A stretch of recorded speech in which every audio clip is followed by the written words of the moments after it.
Si les parece bien, vamos a comenzar nuestra clase del día de hoy, como siempre, encomendándonos a Dios nuestro Señor, agradeciéndole por todo lo que nos da, lo que nos protege. Y estarán de acuerdo conmigo también, ofreciéndole todo lo que hacemos, lo que pensamos, aceptando todo lo que nos presenta la vida. En nombre del Padre, del Hijo, del Espíritu Santo. Amén. Padre nuestro que estás en el cielo, santificado sea tu nombre. Venga a nosotros tu reino. Hágase tu voluntad en la tierra como en el cielo. Danos hoy nuestro pan de cada día. Perdona nuestras ofensas, como también nosotros perdonamos a los que nos ofenden. No nos dejes caer en tentación y líbranos del mal. Amén. Dios te salve María, llena eres de gracia, el Señor es contigo. Bendita eres entre todas las mujeres y bendito es el fruto de tu vientre, Jesús.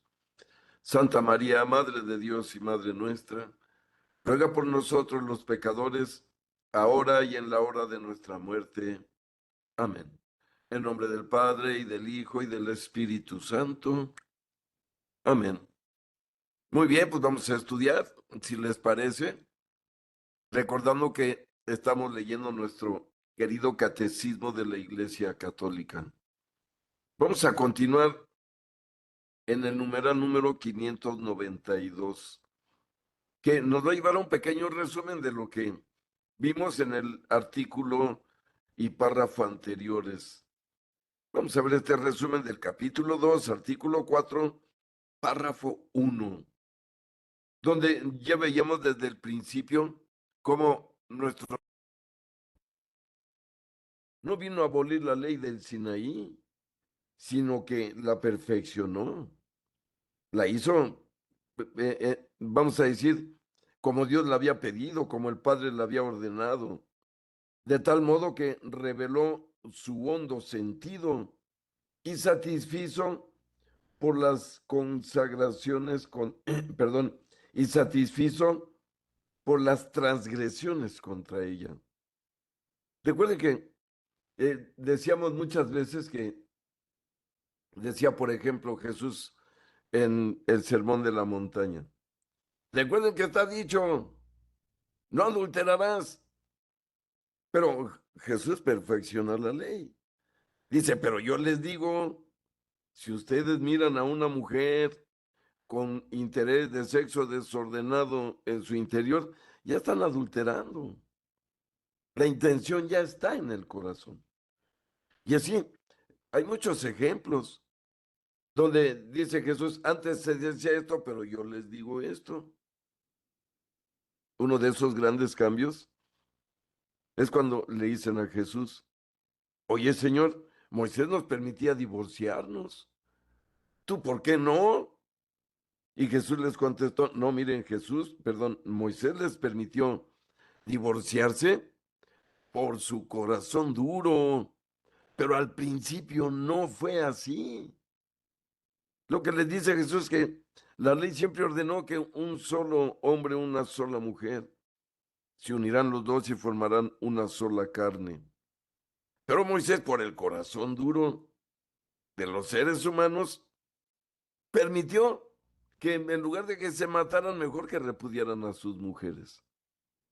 Yo les preguntaría, queridos amigos, ¿qué hay en un corazón duro? ¿Alguien quiere opinar, por favor? ¿Qué hay en un corazón duro?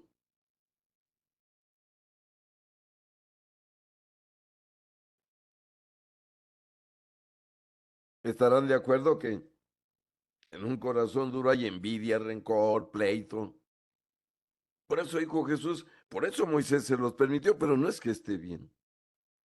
Por eso dijo Jesús, dejará el hombre a su padre y a su madre, se unirá a su mujer y formarán los dos un solo cuerpo, una sola alma, para una sola persona para Dios. Recuerden que al principio Dios separó al hombre y la mujer cuando creó a Eva.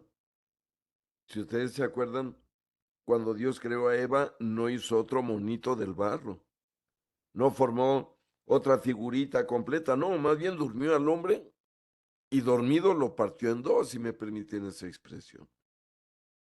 Dice que le sacó una costilla y esa fue la mujer, es decir, la mitad de ese ser se quedó en el varón y la otra mitad de ese ser se quedó en la mujer. El hombre se quedó con el pene, los testículos, la mujer se quedó con la vagina, los ovarios, pero somos un solo y mismo ser. Por eso cuando un hombre y una mujer se casan ante Dios, pasan a ser otra vez un solo cuerpo que produce hijos por la misericordia de Dios. Por lo tanto, Jesús vino. Los judíos a veces manipulaban la ley a su antojo. Y Jesús vino a enseñar que la ley no se debe manipular, se debe obedecer. Pero luego vemos que Jesús estuvo en el templo, demostrando claramente que el templo es un lugar sagrado. Jesús veneró el templo, numeral 593. Jesús veneró el templo subiendo a él en peregrinación en las fiestas judías y amó con gran celo esa morada de Dios entre los hombres. El templo es prefigura de su misterio, anunciando la destrucción del templo, anuncia su propia muerte y la entrada en una nueva edad de la historia de la salvación, donde su cuerpo será el templo definitivo.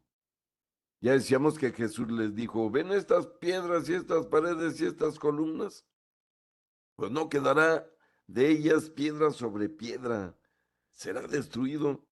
Ya decíamos que ocurrió 37 años después de su crucifixión, cuando los romanos destruyeron el templo que había construido Zorobabel en Jerusalén, que era una de las maravillas del mundo antiguo. Ya veíamos, ya veíamos el amor de Jesús hacia el templo, cómo se manifiesta incluso con una reacción que no vamos a ver en ningún otro evento de los evangelios. Cuando ve que los vendedores del templo están ofendiendo la dignidad de la casa de su padre, eso no lo soportó.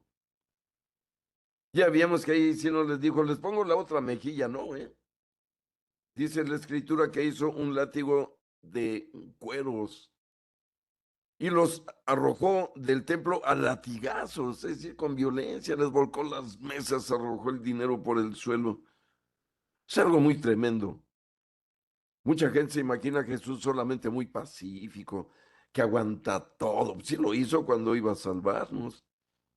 Pero como hombre digno, también nos enseñó con este acto del templo que la dignidad no la debe tocar nadie en nosotros. La dignidad no la da Dios y solo Él, y ni Él la toca en respeto a nuestro libre albedrío. Por lo tanto, no debemos dejarnos tratar indignamente porque somos muy valiosos ante Dios nuestro Señor. Pero si recuerdan, también el Señor realizó otras obras que sorprendieron muchísimo a la gente. Por ejemplo, si recuerdan cuando perdonó los pecados, por ejemplo, al paralítico, lo vimos, que la gente que estaba a su alrededor decía, ¿quién es este? Está blasfemando, ¿verdad? Si sabemos perfectamente que solo Dios perdona los pecados. Sí, su problema es que pues no reconocieron que Jesús era Dios, porque no se manifestó como un ser poderoso, brillante, omnipotente. Miren, el creador de todo se manifestó en este planetita humilde, sencillo, porque es lo que vino a enseñarnos para salvarnos. Nadie se puede salvar con soberbia, amigo, lo reto. Nadie puede ni ha podido, ni con arrogancia. Si el dueño de todo, el verdadero dueño de todo lo que vemos y lo que no vemos, se humilló a sí mismo, vivió 33 años en este planeta como pobre. Recuerden que Jesús no tuvo ni una casa, ni un terreno, ni siquiera tuvo un caballo. Fíjense que era un medio de transporte, pues para clase media y clase alta. Sabemos que Jesús lo único que utilizó para trasladarse fue un burrito. que era el medio de transporte de los pobres. Si se fijan en lo que tenía José para moverse él y mover a María. O sea, no puede entender nuestra mente cómo el que creó todo se manifiesta tan humilde entre nosotros, sin querer tener ninguna posesión, que es lo que a veces nos trae a todos en friega, perdónenme por esa palabra. Pero sigo leyendo el 588.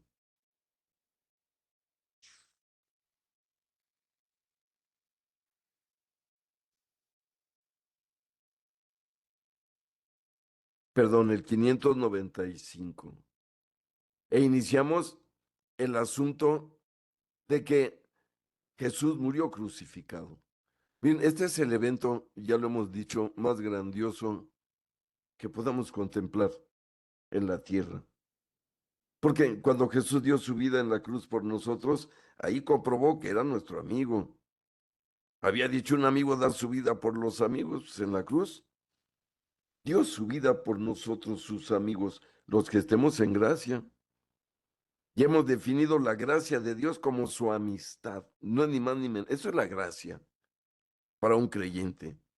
Que Dios lo considere su amigo, esa es la gracia. No que el creyente considere a Dios su amigo, eso no, pues todos consideramos a Dios nuestro amigo, lo queremos mucho, decimos, pero la gracia es cuando Dios me considera a mí su amigo porque guardo sus mandamientos, porque soy fiel a sus mandatos, porque lo obedezco. Ya hemos dicho que la salvación no es ni gratis ni universal. La salvación es solo para el que quiere y que aplica su libre albedrío para conseguir eso que quiere, que es ni más ni menos que la vida eterna. Pero vamos a entrar en este asunto que, de hecho, van a ver que está lleno de controversia. Hasta el día de hoy quedan todavía algunas lagunas sobre este asunto. Hablamos, amigos, ni más ni menos que el proceso de nuestro Señor Jesús.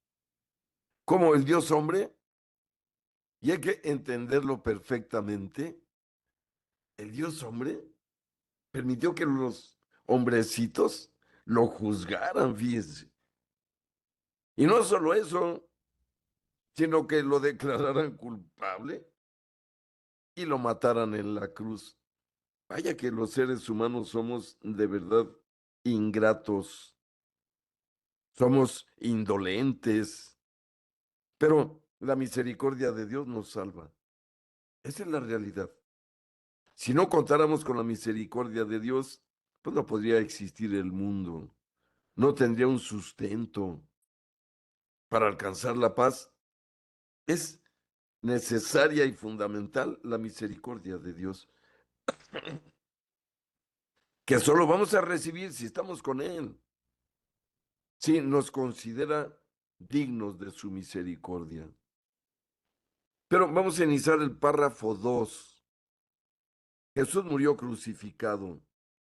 Numeral número 595. El proceso de Jesús.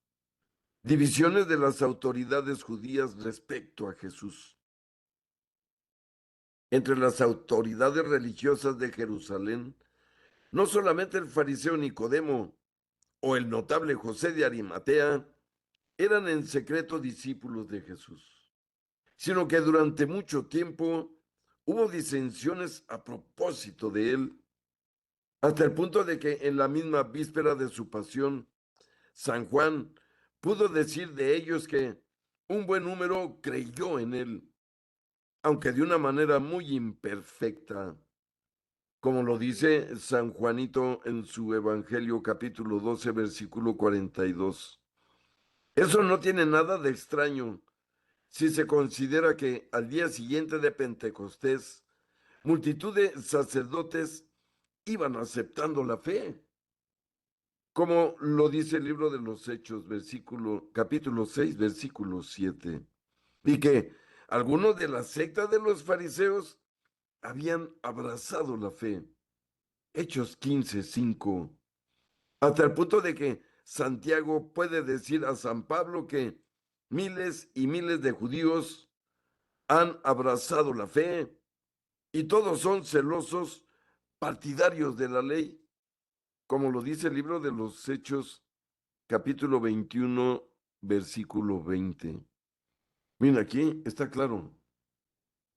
Ya decíamos que la iglesia fue fundada por judíos, fue creada por judíos, Jesús es judío, de la tribu de Judá, descendiente del rey David, del rey Salomón, igual que María su madre y José, su padre putativo en la tierra. Jesús tiene toda la autoridad por la descendencia en la sangre, pero la tiene todavía más por ser Dios, que quiso ocultarlo a los hombres. Si se hubiera manifestado como Dios, nadie hubiera dudado. ¿Quién va a dudar de un hombre poderoso que con un rayo de su dedo hace cambiar toda una constelación? Que lo puede hacer. Vemos, amigos, en el Antiguo Testamento cómo nuestro Señor retrasó el tiempo en el planeta Tierra, solo para demostrarle al rey de Israel que Dios existe.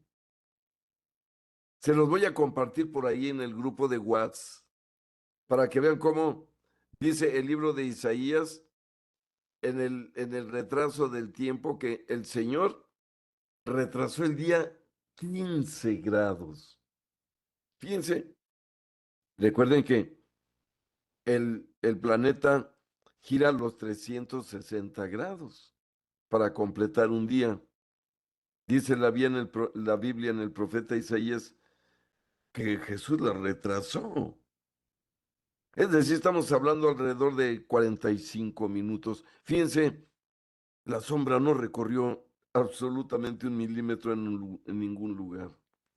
Porque Dios creó el mundo, tiene poder sobre lo creado. Por lo tanto, los judíos dudaban. Miren, por ejemplo, mencionan aquí, por ejemplo, a José de Arimatea o Nicodemo. Recuerden que Nicodemo visitaba a Jesús en secreto. ¿Por qué? Porque le daba miedo que los demás judíos, los demás fariseos se lo reprocharan e incluso lo castigaran por eso. Y cuando ve a Jesús le dice, oye Señor, veo que muchos no creen en ti, pero también soy testigo de que haces obras que ningún hombre puede hacer. Lo había visto resucitar muertos, curar paralíticos, curar sordos de nacimiento, multiplicar el pan. Por eso, aun siendo fariseos, aun siendo judíos, decían, no, lo que estoy viendo es irrebatible. Claro que sus jefes decían, no le hagas caso, este es un mentiroso, un blasfemo, se cree Dios, de eso lo acusaron.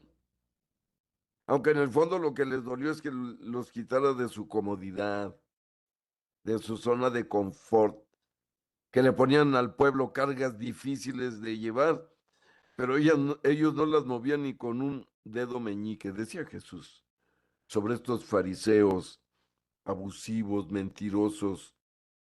Pero sigue diciendo el catecismo, numeral 596. Las autoridades religiosas de Jerusalén no fueron unánimes en la conducta a seguir respecto de Jesús. Los fariseos amenazaron de excomunión a los que le siguieran, a los que temían que todos creerían en él y vendrían los romanos y destruirían nuestro lugar santo y nuestra nación, como lo dice Juan capítulo 11, versículo 48. Que miren, finalmente les pasó.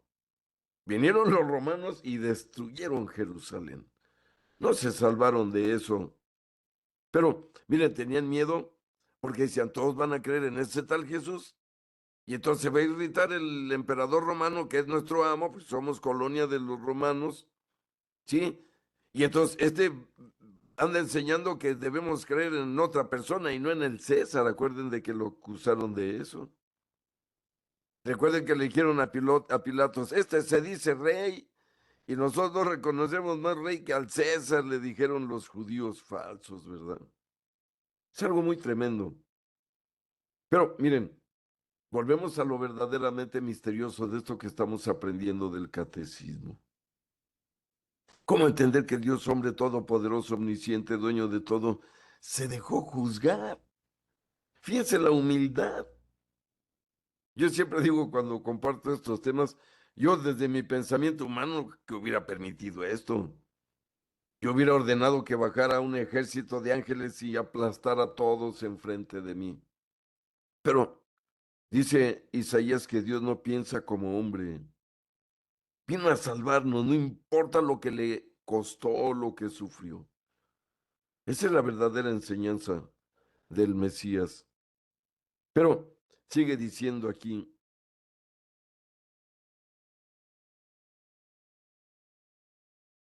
el sumo sacerdote Caifás les propuso profetizando, es mejor que muera uno solo por el pueblo y no que perezca toda la nación. Juan 11, 49 al 50. El Sanedrín declaró a Jesús reo de muerte. Mateo 26, 66. Como blasfemo. Pero habiendo perdido el derecho a condenar a muerte a nadie, entregó a Jesús a los romanos acusándole de revuelta política, lo que le pondrá en paralelo con Barrabás, acusado de sedición. Lucas 23, 19. Son también las amenazas políticas las que los sumos sacerdotes ejercen sobre Pilato para que éste condene a muerte a Jesús. Sí, como les decía, ¿verdad? Le decían a Pilatos que era romano, él no creía en nuestro Dios, le valía muy poco la religión judía. ¿Te acuerdan que le decían, ¿sabes qué? Está blasfemando, está faltando a nuestras leyes, ejecútalo, porque si no lo ejecutas, va a originar una revuelta contra el gobierno romano y después no van a poder pararlo. Y se va a venir una revolución contra el César. Fíjense, era una acusación política. Lo comparaban, ya lo veíamos con Barrabás. Barrabás sí era un celota, así se les llamaba en aquel tiempo. Los celotas eran judíos que no estaban de acuerdo en ser esclavos de los romanos y se la pasaban en grupos haciendo actos de terrorismo contra los romanos, aunque perdieran la vida. Mataban a un soldado romano a traición, aunque los aplastaran a ellos. Esos eran los celotas. Cuando atrapaban a uno, pues daban escarmiento al pueblo, que no se le fuera a ocurrir a nadie hacer lo que hacen ellos. Por eso los crucificaban en la cruz, recuerden. A los, a los delincuentes, si me permiten la expresión de cuello blanco, pues los ejecutaban de una manera más rápida, de manera privada, es decir, los degollaban, los ahorcaban, no a la vista de nadie, pero a los peores criminales los crucificaban. ¿Por qué? Porque la muerte en la cruz tarda un ratote en ocurrir y mientras el susodicho criminal está sufriendo ahí ante todo, ¿verdad? Para dar el escarmiento. Por eso usaron la cruz. Con nuestro Señor lo consideraron un delincuente común de lo peor que puede haber. Y nadie debería imitarlo porque si no, lo que les podría pasar pues, es lo mismo que a él. Por lo tanto, surgió una idea muy tremenda, amigos, que en realidad sigue poniendo sombras hasta nuestros días. Leo el número 597.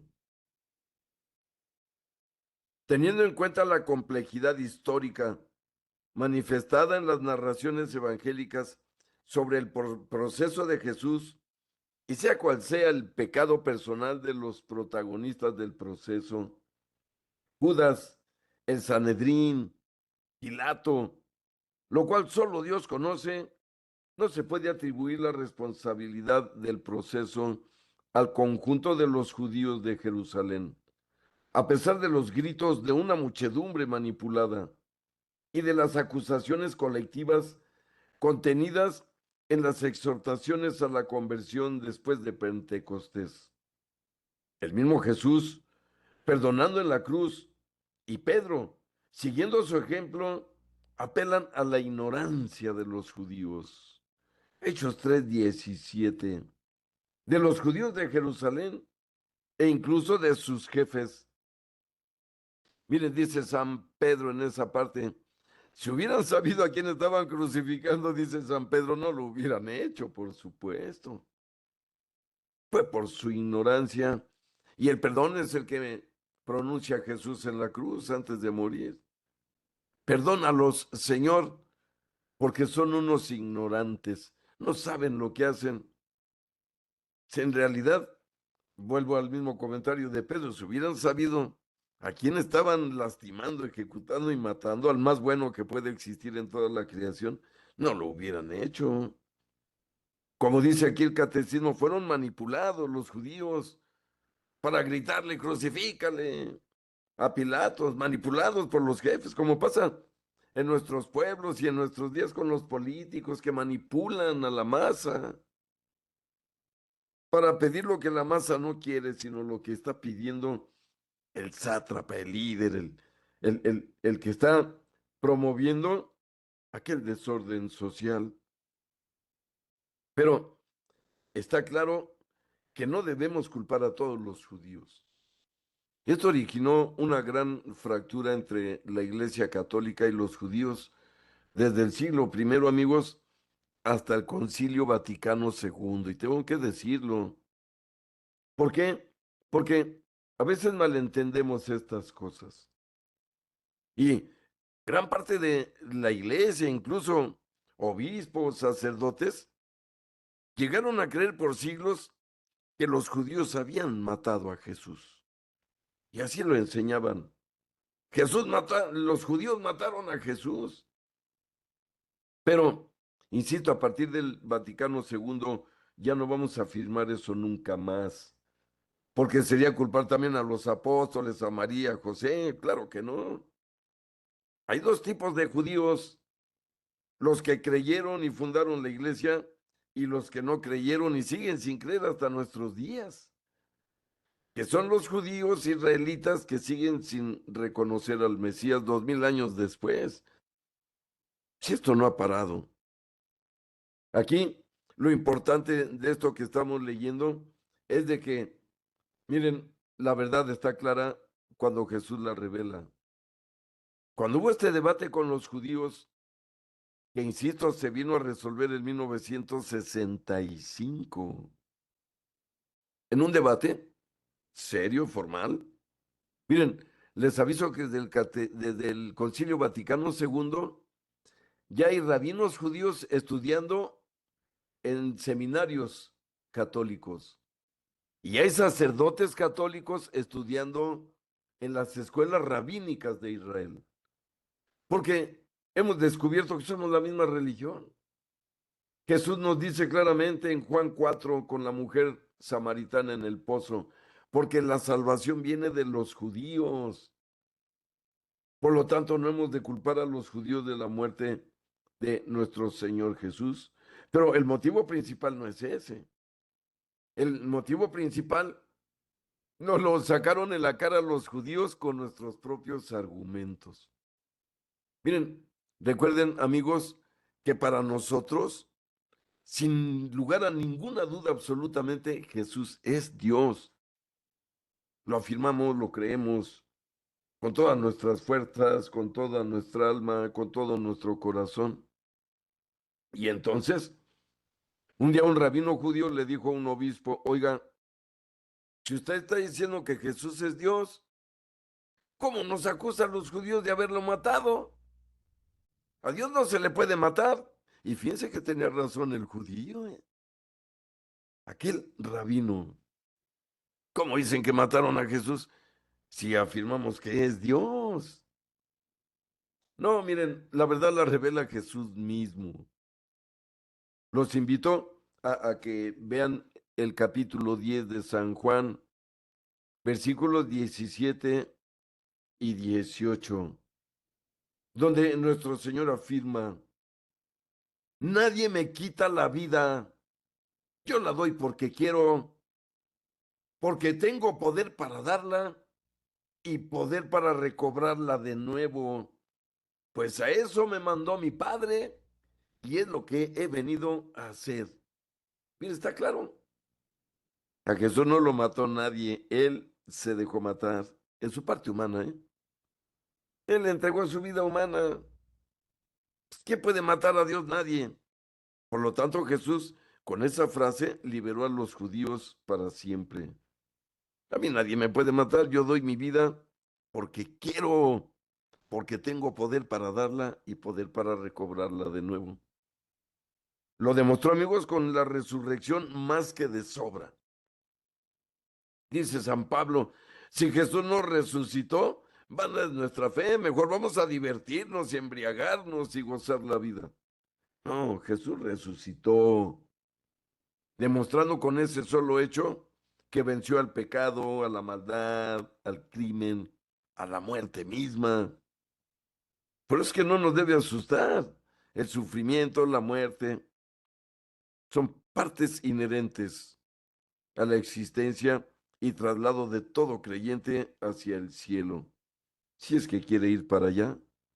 Entonces, que quede claro, amigos, los judíos no mataron a Jesús, no podrían, nadie podría. Jesús se dejó sacrificar en su parte humana. Él entregó su vida humana porque quiso, porque tiene poder para recobrar otra vez esa vida. Y creo que quedó más que clarísimo. Pero dice aquí el Concilio Vaticano II en uno de sus documentos, pero termino el numeral, perdón, 597. Jesús, perdonando en la cruz y Pedro siguiendo su ejemplo, apelan a la ignorancia, ya veíamos. Menos todavía se podría ampliar esta responsabilidad a los restantes judíos, es decir, culparlos por la muerte de Cristo en el tiempo y en el espacio, apoyándose en el grito del pueblo, su sangre sobre nosotros y sobre nuestros hijos. Mateo 27-25, que equivale a una fórmula de ratificación. Acuérdense que gritaron los judíos, mal para ellos, ¿eh? Crucifícalo, que caiga su sangre sobre nosotros y sobre nuestros hijos. Es un criminal, estamos seguros, ¿verdad? Cuidado. La verdad es de que a Jesús no lo mató nadie, que quede claro, para siempre. Él entregó su vida porque quiso. Pero sigue diciendo el numeral 598. La iglesia, en el magisterio de su fe y en el testimonio de sus santos, no ha olvidado jamás que los pecadores mismos fueron los autores de todas las penas que soportó el divino Redentor, teniendo en cuenta que nuestros pecados alcanzan a Cristo mismo. La iglesia no duda en imputar a los cristianos la responsabilidad más grave en el suplicio de Jesús, responsabilidad con la que ellos con demasiada frecuencia han abrumado únicamente a los judíos. Miren, esto es algo, de hecho, en verdad triste. A veces culpamos a los judíos de la muerte y masacre contra Jesús, pero como dice aquí el catecismo, fuimos los pecadores quienes lo crucificamos. Al rechazarlo, al no creer en él, al preferir mejor seguir pecando, seguir disfrutando esta vidita que se va a acabar, amigos, tarde o temprano, todos estamos aquí, en los dos lados nos vamos a morir algún día. Seremos como sombras que pasaron, dice el libro de los Salmos. Pero la verdad de Dios se va a cumplir. Pues es importante entender claramente que yo fui responsable de esta sangre que estamos viendo que derramó Jesús y vuelvo a hacerlo cada que peco, ¿eh? Por eso nos lo advierte el catecismo. No culpemos a los judíos de la muerte de Cristo humana, culpémonos a nosotros porque fue nuestro pecado.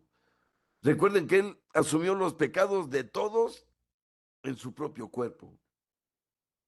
Por eso salió ensangrentado de aquí, herido, derramó su sangre, tal como lo dice la oración eucarística. Recuerden que dice el sacerdote, y esta es su sangre, sangre de la alianza nueva y eterna, es decir, no va a haber otra, que será derramada por ustedes y por muchos, dice la oración, para el perdón de sus pecados. Miren, ya decíamos que Jesús comenzó a derramar su sangre por nosotros el mismo jueves en la noche. En la oración del huerto, recuerden que sudó sangre por la angustia que tenía. Al saber que iba a morir al otro día a las 3 de la tarde irremediablemente, y de qué manera iba a morir. Recuerden que no renunció a ser hombre de verdad, tenía miedo, le dio pánico. Así dice San Juanito cuando nos revela esa oración, donde le entrega todo al Padre. Es la despedida de Jesús, es el capítulo 17 de San Juan. Señor, te entrego lo que me encargaste, no he perdido a ninguno, excepto al traidor, al que me entregó. Por lo tanto, queda claro que Jesús comenzó a derramar su sangre por muchos, no por todos. No la derramó por los demonios, no la derramó por los que deciden irse al infierno, por ellos, no, porque es sangre sagrada que salva.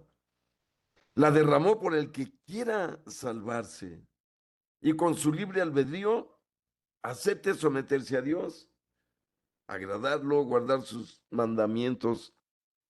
No es fácil salvarse, está claro en la Biblia.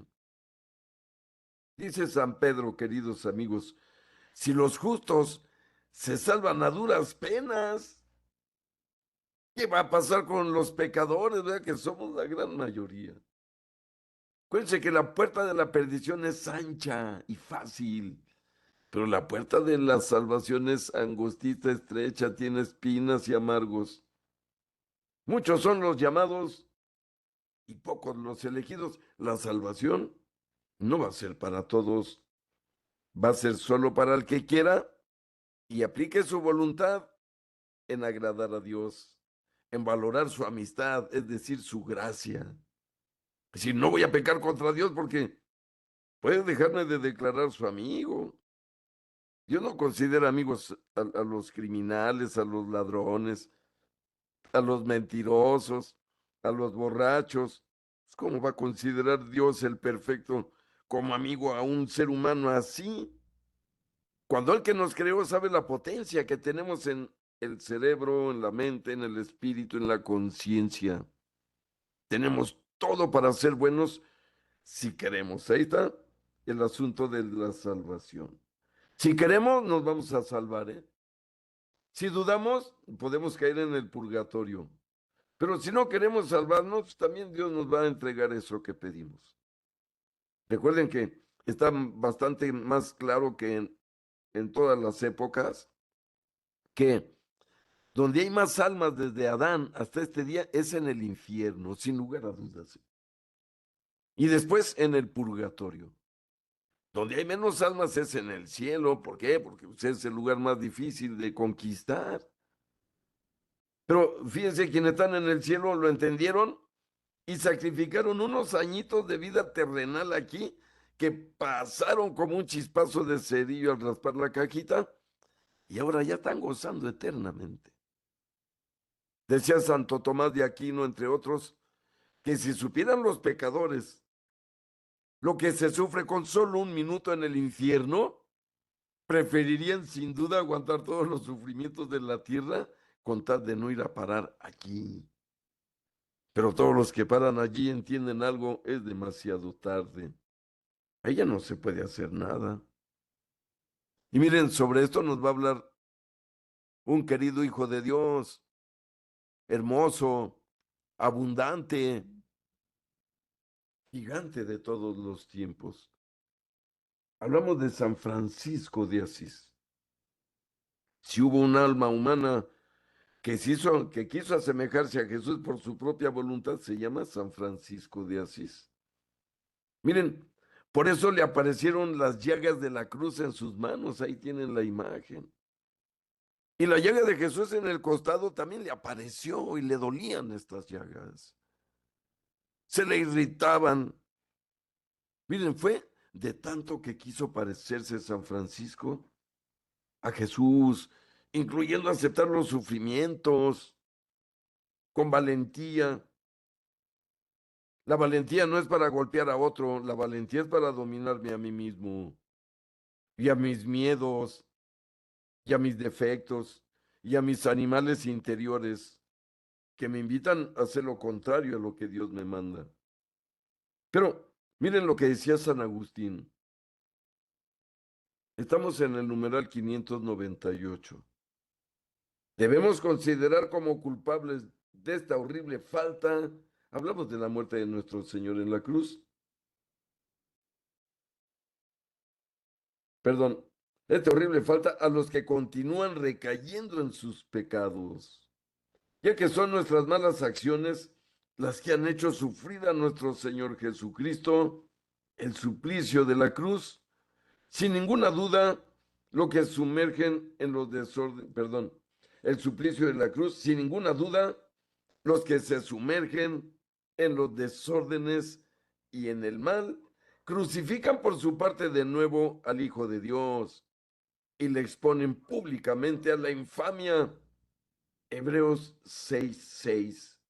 Y es necesario, dice San Francisco, reconocer que nuestro crimen en este caso es mayor que el de los judíos, porque según el testimonio del apóstol, de haberlo conocido ellos, no habrían crucificado jamás al Señor de la gloria, como lo explica San Pablo, siendo judío él mismo, en 1 Corintios capítulo 2 versículo 8. Nosotros, en cambio, hacemos profesión de conocerle, y cuando renegamos de él con nuestras acciones, ponemos de algún modo sobre él nuestras manos criminales. Y los demonios no son los que le han crucificado, eres tú quien con ellos lo has crucificado y lo sigues crucificando todavía, deleitándote en los vicios y en los pecados. Miren amigos, qué fuerte de parte de San Francisco. La verdad, sí se siente fuerte sus palabras. Y miren lo que dice, y los demonios no son los que le han crucificado, eres tú quien con ellos, con los demonios, los crucificado y los sigues crucificando todavía, deleitándote en los vicios y en los pecados. Miren amigos, es necesario librarnos del pecado. De lo contrario, no podemos agradar a Dios. Y como dice aquí San Francisco de Asís, cada que cometo un pecado, vuelvo a crucificar a Cristo. Si me permiten, le vuelvo a dar un martillazo al clavo en su brazo, ¿verdad? Y se nos hace fácil, miren, son pecaditos que el diablo nos insufla de una manera muy sutil. Cuando nos invita a hacer cosas y nos dice el demonio, todos lo hacen, no seas tonto. Si no te lo robas tú, lo va a agarrar otro. Otro consejito del demonio, la última, ¿eh? Ese es el asunto. Y cuando acepto la última y vuelvo a cometer un pecado, ¿estoy dándole un latigazo a Cristo en la espalda o estoy empujando su clavo en el madero? Seamos conscientes. Miren, quien nos enseña esta sabiduría tan grande es alguien que lo hizo en su vida. Miren, San Francisco realizó todo esto en su vida. Recuerden que venía de una familia millonaria, renunció a su riqueza, renunció a la herencia paterna. De hecho, le regresó hasta su ropa un día que traía puesta su padre Bernardone. Y le dijo, gracias, padre Bernardone, por todo lo que has hecho por mí. Pero desde ahora ya no diré padre Bernardone. Desde ahora diré, Padre nuestro que estás en el cielo, santificado sea tu nombre.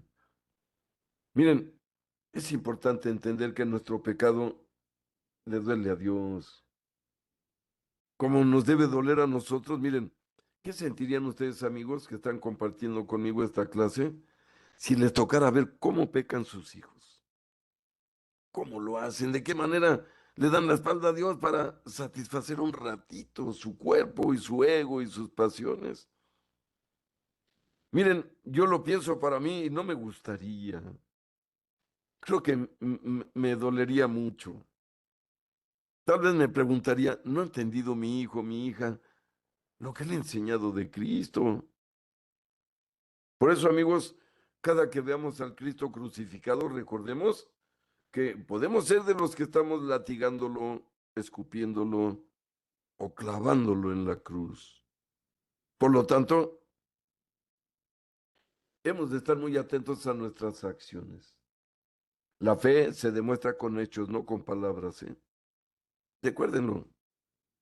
Dice Jesús, el que escucha mi palabra y la pone en práctica, el que la pone en práctica, ese es el que va a sacar provecho. Pero el que escucha mi palabra y no la pone en práctica, pues ¿cómo le puede sacar provecho? Va a ser una palabra que le entra por una oreja, le sale por la otra, y en medio sigue pecando, ¿verdad? Sigue con sus vicios esa persona. No, amigos, debo poner en práctica lo que aprendo de Jesús, mi Dios hombre. Si no, no me voy a ir apaciguando el alma, irla sometiendo a Dios.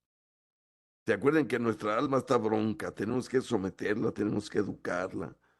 Es nuestro espíritu, por supuesto. Hay que someterlo.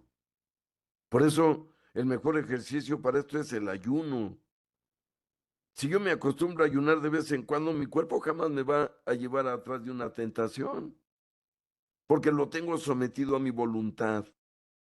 Mi libre albedrío le dice a mi cuerpo, no puedes hacer eso, que va a empujar el clavo de Cristo en la cruz, que va a darle un latigazo a mi Señor en la espalda. Hay que ser conscientes, ¿eh? Nada de que la última ya todos lo hacen. No pasa nada. Cuidado. Pero tenemos enseguida, amigos, el numeral 599, donde nos habla de la muerte redentora de Cristo en el mundo. Recuerden, la palabra redentora quiere decir salvadora. O sea, Jesús no se dejó matar solo para dar un show o para dejar una historia incomparable en este mundo, en esta civilización humana. Por supuesto que no. Jesús se dejó matar y en muerte de cruz simplemente porque lo que vino es a salvarnos. Y si no se hubiera dejado matar y no hubiera resucitado, ¿cómo nos hubiera podido salvar? Por eso insisto, amigos, una y otra vez que no nos asuste el sufrimiento, la pena, la angustia. Confiemos siempre en Dios, 100%, ciegamente, eternamente. Que no nos pase lo que a Pedro, ¿se acuerdan? Que fíjense, ya estaba nombrado como jefe de los demás. ¿Y se acuerdan cuando se quedan en la barca toda la noche y de repente ven venir a Jesús caminando sobre el agua? Se asustan. Todos gritan, ¡ay! Y algunos, es un fantasma, gritaron algunos. Pero Pedro, muy sensato, le dijo, Señor, si eres tú, mándame ir donde ti. Jesús le dijo, soy yo, ven. Dice la escritura que Pedro bajó de la barca, comenzó a caminar, pero se agitó el mar con los vientos y las olas y le dio miedo y se hundió. La respuesta de su Señor, Maestro y Dios fue, Pedro, hombre de poca fe, ¿por qué dudaste de mí? Fue lo que le dijo, ¿por qué dudaste de mí? ¿Que acaso no me viste curar enfermos, resucitar personas, multiplicar? ¿No, no estás convencido que soy Dios? Miren, que no nos pase eso. Jesús vino a salvarnos, a dar su vida por esa salvación. Es el precio que vino a pagar con tal de salvar, eso sí, a toda la humanidad. Su salvación no es singular para una sola persona, es para todo el género humano. Pero voy a leer el 599. Jesús entregado según el preciso designio de Dios. Y aquí hablamos, amigos, lo decíamos, que Jesús fue entregado a los hombres. Siempre va a ser difícil entender eso. Como el Dios, creador de todas las cosas, es puesto ante un tribunal de hombrecitos, ¿verdad? Minúsculos, insignificantes. En especial ante el rey Herodes, que se sentía, uff, cuando era en realidad mucho menos que una pulga, perdonen por decírmelo. Dios le mandó una muerte horrible por andar creyendo superioridades. Recuerden que Herodes murió engusanado, se engusanó en vida, hasta que los gusanos le provocaron la muerte. Con Dios no se juega. Pero dice el catecismo, la muerte violenta de Jesús no fue fruto del azar, en una desgraciada constelación de circunstancias.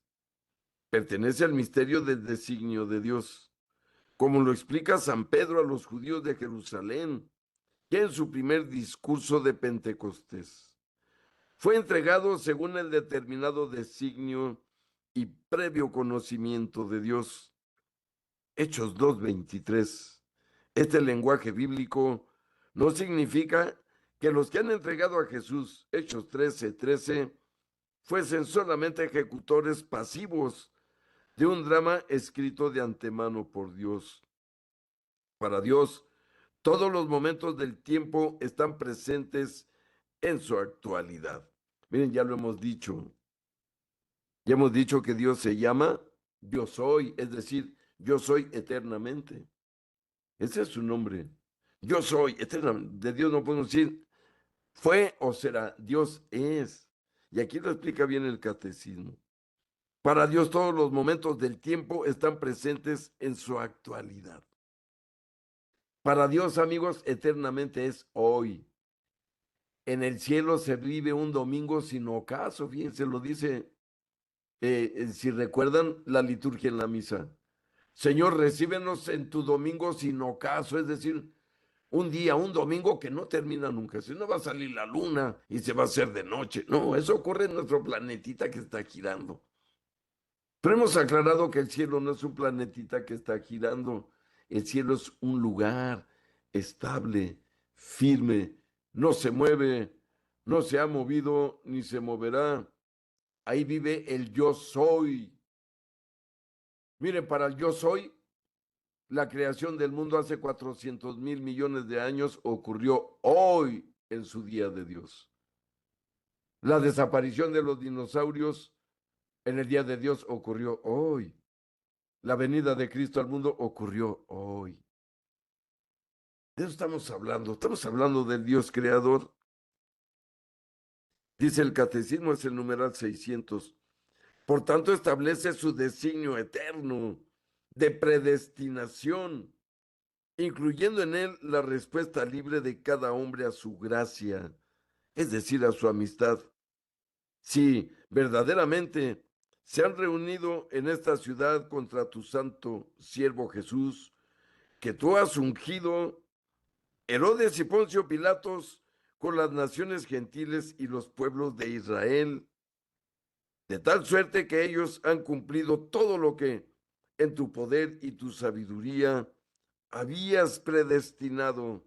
Todo estaba escrito, queridos amigos. Esto está en Hechos, capítulo 4, versículos 27 y 28. Son palabras de San Pedro, ya como primer papa, ya como el primer hombre al frente de la iglesia, es decir, del pueblo de Dios. Aquí vemos que Pedro ya no le falta valentía, no le falta sabiduría, ya no es un inculto. Pero sigue diciendo el catecismo, Dios ha permitido los actos nacidos de su ceguera para realizar su designio de salvación. Y luego viene el numeral 601. Muerto por nuestros pecados según las escrituras. Y volvemos a lo mismo. Cristo se dejó matar para eliminar nuestros pecados. Es decir, Con su muerte y resurrección, recuerden que venció al pecado, al crimen, al mal. Con su muerte y resurrección, Cristo venció al mal de la civilización humana. Esto es demasiado fuerte, amigos. Contra Dios, contra Jesús, el mal no tiene absolutamente ningún poder. Igual que el demonio, se lo dijo. El demonio no tiene sobre mí ningún poder, le dijo Jesús al diablo. Porque el diablo es una criatura más, ya lo hemos establecido desde mucho antes. Por lo tanto, entendemos claramente que Cristo se dejó matar por nuestros pecados. Porque nuestros pecados lo mataron, ya lo decía San Francisco. Pero a pesar de eso, nos perdonó los pecados y resucitó para darnos la vida eterna. Esto es increíble. No hay manera de medir la misericordia y el amor de Dios a través de este acto hacia sus criaturitas, sus hijos, extraviados aquí en el planeta llamado Tierra, en un rincón de la creación, como lo hemos dicho. Vivimos en la Vía Láctea, todo creado por Dios, ¿eh? Este Jesús hombre creó esto que ven, el universo, las galaxias y por supuesto nuestro hermoso planeta Tierra. Todo es obra de Él. Pero sigue diciendo,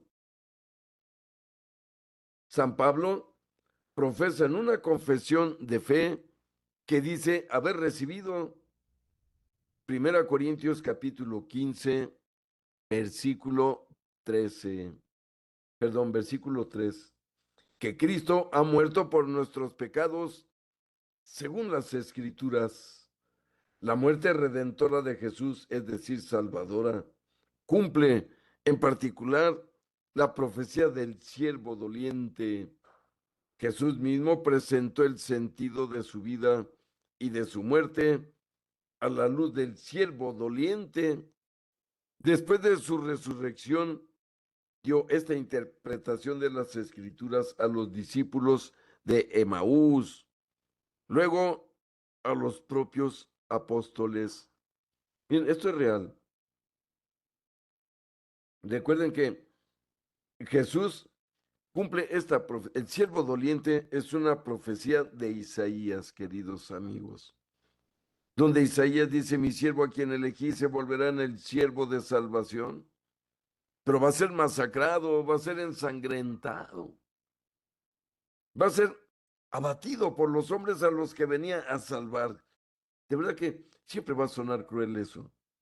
El Salvador fue matado por los que venía a salvar. Qué feo suena, qué incongruente, qué miserable y qué ingrato con nuestro Creador.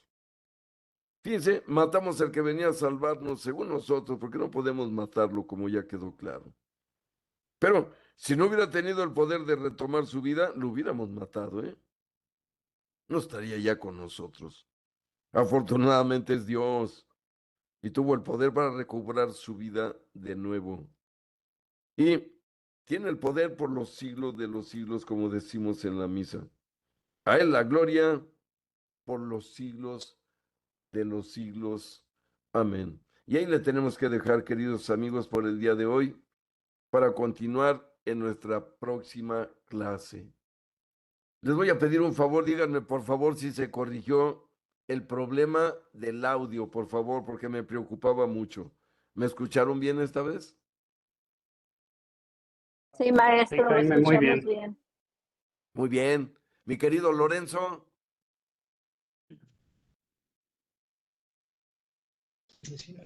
¿mejoró Sí el se escucha. audio? Qué bueno. Me da muchísimo gusto, me encomendé a Dios. Ya tenía varias semanas con ese problema. Bien, pues vamos a darle gracias a Dios, si les parece, por haberse sacrificado por nosotros, por haber entregado su vida humana por salvarnos. Hay que agradecérselo. Pero no solo con palabritas, sino con los hechos y el testimonio de nuestra vida. Vamos a prometérselo así, que Él nos ayudará y nos dará la fuerza interior y exterior para lograrlo. Si es que lo queremos en nuestro corazón, Dios nos lo va a conceder. En nombre del Padre, y del Hijo, del Espíritu Santo. Amén. Padre nuestro que estás en el cielo, santificado sea tu nombre. Venga a nosotros tu reino. Hágase tu voluntad en la tierra como en el cielo. Danos hoy nuestro pan de cada día. Perdona nuestras ofensas, como también nosotros perdonamos a los que nos ofenden. No nos dejes caer en tentación y líbranos del mal. Amén. Dios te salve María, llena eres de gracia, el Señor es contigo. Bendita eres entre todas las mujeres y bendito es el fruto de tu vientre, Jesús. Santa María, Madre de Dios y Madre nuestra, ruega por nosotros los pecadores, ahora y en la hora de nuestra muerte. Amén. Dulce Madre, no te alejes, tu vista de nosotros no apartes. Ven con nosotros a todas partes y solos nunca nos dejes. Ya que nos proteges tanto como verdadera Madre, haz que nos bendiga el Padre, el Hijo y el Espíritu Santo. Amén. Muchas gracias a todos. De corazón se los agradezco y los espero la próxima. Los quiero mucho y nos vemos el próximo martes. Saludos y bendiciones para sus familias. Gracias, Gracias, maestro. igualmente. Bendiciones para usted también y para todos. Buenas noches. Bendiciones. Buenas noches, gracias, maestro Jaime. Muchas gracias, maestro Jaime. Buenas noches y disculpas por entrar un poco tarde. No, perfecto. Un saludo a Reina y a ti, mi querido, perdón. Memo. Memo. Un saludo y un abrazo. Dios los bendiga a todos. Hasta la próxima. Este Gracias, cuide. maestro Hasta bye Jaime. bye. Buenas noches.